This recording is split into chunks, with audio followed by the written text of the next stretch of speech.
नमस्ते दोस्तों। स्वागत है आपका स्टडी विद एमन में। आज हम पढ़ेंगे कक्षा 11 हिंदी के महत्वपूर्ण पाठ ईदगाह, जिसे लिखा है मुंशी प्रेमचंद ने। इस वीडियो में हम अभ्यास के सभी महत्वपूर्ण प्रश्नों के उत्तर बिल्कुल आसान भाषा में समझेंगे, ताकि आपको याद करने में परेशानी न हो।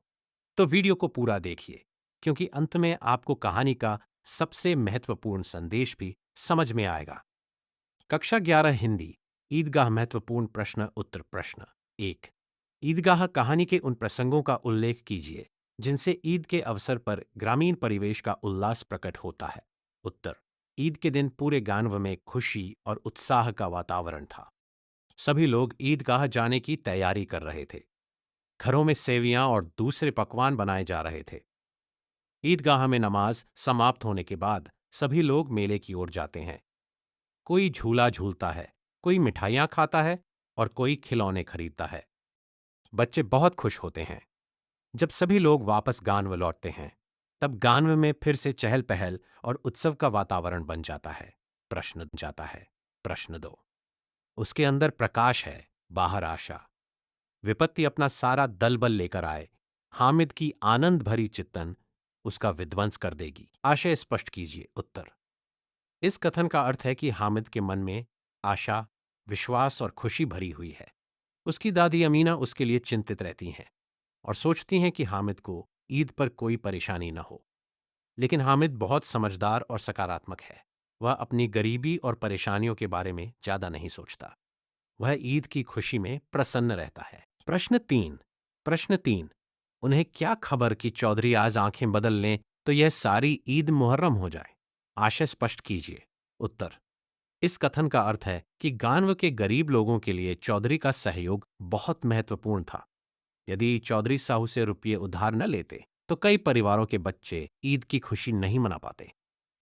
उनकी खुशी के स्थान पर दुख और परेशानी आ जाती।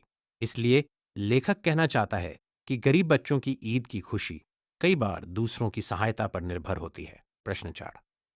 मानव भ्रातृत्व का एक सूत्र इन समस्त आत्माओं को एक लड़ी में पिरोए हुए है। स्पष्ट कीजिए कि धर्म तोड़ता नहीं जोड़ता है। उत्तर: ईदगाह में बहुत सारे लोग एक साथ नमाज पढ़ते हैं। सभी लोग एक ही स्थान पर खड़े होकर एक साथ नमाज अदा करते हैं। इस दृश्य से ऐसा लगता है कि सभी लोग एक ही धागे में बंधे हुए हैं। इससे यह संदेश मिलता है कि धर्म लोगों को आपस में प्रेम, भाईचारे और एकता का संदेश देता है। प्रश्न 5। निम्नलिखित गद्यांश की सप्रसंग व्याख्या कीजिए। पंक्ति: कई बार यही क्रिया होती है, आत्माओं को एक लड़ी में पिरोए हुए है। प्रसंग: यह पंक्तियां मुंशी प्रेमचंद की प्रसिद्ध कहानी ईदगाह से ली गई हैं। इसमें लेखक ने ईद के अवसर पर सामूहिक नमाज का सुंदर दृश्य प्रस्तुत किया है। व्याख्या: ईदगाह में बहुत सारे लोग एक साथ नमाज पढ़ते हैं। नमाज के समय सभी लोग एक साथ झुकते और फिर एक साथ खड़े होते हैं। यह दृश्य बहुत सुंदर और प्रभावशाली दिखाई देता है। ऐसा लगता है जैसे हजारों लोग एक ही धागे में बंधे हुए हों। इस दृश्य से लोगों में एकता, भाईचारे, प्रेम और समानता की भावना दिखाई देती है। प्रश्न 5। खद्यांश: बुढ़िया का क्रोध स्वाद से भरा हुआ। प्रसंग: यह अंश ईदगाह कहानी से लिया गया है। इसमें हामिद की दादी अमीना और हामिद के बीच चिमटे को लेकर हुई बातचीत का वर्णन है। व्याख्या: हामिद मेले से मिठाई या खिलौना खरीदने के बजाय अपनी दादी के लिए चिमटा खरीद कर लाता है।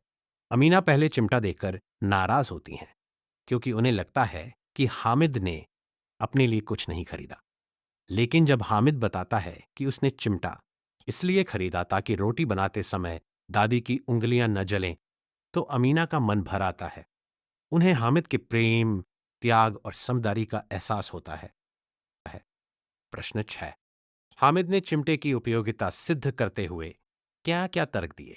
उत्तर: हामिद ने चिमटे को खिलौनों से अच्छा साबित करने के लिए कई तर्क दिए। 1. चिमटा बहुत मजबूत है और इससे किसी भी चीज को पकड़ा जा सकता है। 2. चिमटा रसोई में काम आता है, इससे दादी की उंगलियां नहीं जलेंगी। 3. चिमटा बहादुर शेर की तरह है। 4. चिमटा दूसरे बच्चों के खिलौनों को भी हरा सकता है। 5. चिमटा हमेशा काम आएगा, जबकि खिलौने जल्दी टूट सकते हैं। प्रश्न 7। गांव से शहर जाने वाले रास्ते के मध्य पड़ने वाले प्रमुख स्थानों का अपने शब्दों में वर्णन कीजिए। उत्तर। गांव से शहर जाने के रास्ते में एक पार्क पड़ता है। पार्क में रंग बिरंगे फूल और हरी हरी घास दिखाई देती है। पार्क में कुछ लोग व्यायाम करते हैं। थोड़ी दूर चलने पर हलवाई की दुकान आती है, जहां मिठाई खरीदने वालों की भीड़ रहती है। हलवाई की दुकान के पास धोबी का घर है। वहां कपड़ों पर प्रेस करने का काम होता है। इस प्रकार गांव से शहर तक का रास्ता कई तरह के दृश्यों और गतिविधियों से भरा हुआ दिखाई देता है। प्रश्न 8। बच्चे हामिद को देखकर दंग रह गए। बुढ़िया अमीना बालिका अमीना बन गई। इस कथन का क्या आशय है? उत्तर। हामिद ने अपने लिए कोई खिलौना या मिठाई नहीं खरीदी। उसने अपनी दादी के लिए चिमटा खरीदा। हामिद के इस त्याग और प्रेम को देखकर अमीना बहुत भावुक हो गईं। उनकी आंखों में आंसू आ गए और वे हामिद को देखकर बहुत प्रसन्न हुईं। उनका हृदय हामिद के प्रेम से इतना भर गया कि वे कुछ समय के लिए अपनी सारी चिंताएं भूल गईं। इसीलिए लेखक ने कहा है कि बुढ़िया अमीना बालिका अमीना बन गई। प्रश्न 9। दाम फैलाकर हामिद को दुआएं दी जाती थीं और आंसू की बड़ी बड़ी बूंदें गिरती जाती थीं। हामिद को दुआएं देने और आंसू बहाने का रहस्य क्या था? उत्तर। हामिद अपनी दादी से बहुत प्रेम करता था। ईद के मेले में दूसरे बच्चे मिठाइयां और खिलौने खरीद रहे थे, लेकिन हामिद ने अपने लिए कुछ नहीं खरीदा। उसने अपनी दादी की परेशानी को ध्यान में रखते हुए चिमटा खरीद लिया, ताकि रोटी बनाते समय उनकी उंगलियां न जलें। अमीना हामिद के इस त्याग और प्रेम को देखकर बहुत भावुक हो गईं। उन्हें हामिद की समझदारी और अपनी दादी के प्रति उसके प्रेम का एहसास हुआ। इसी कारण वे हामिद को दुआएं देने लगीं और उनकी आंखों से आंसू निकलने लगे। प्रश्न 10।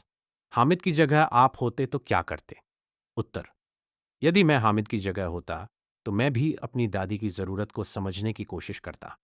मैं अपनी खुशी से पहले उनकी सुविधा का ध्यान रखता। यदि घर में किसी उपयोगी वस्तु की जरूरत होती तो मैं उसी को खरीदना पसंद करता। इससे मुझे भी खुशी मिलती, क्योंकि दूसरों की मदद करना और अपने बड़ों को खुश करना सबसे बड़ी खुशी है। प्रश्न। तो दोस्तों, आज हमने कक्षा 11 हिंदी के ईदगाह के महत्वपूर्ण प्रश्नोत्तर आसान भाषा में समझे। अगर आपको यह वीडियो पसंद आया हो तो स्टडी विद अमन को जरूर सब्सक्राइब करें। वीडियो को अपने दोस्तों के साथ शेयर करें और कमेंट में बताइए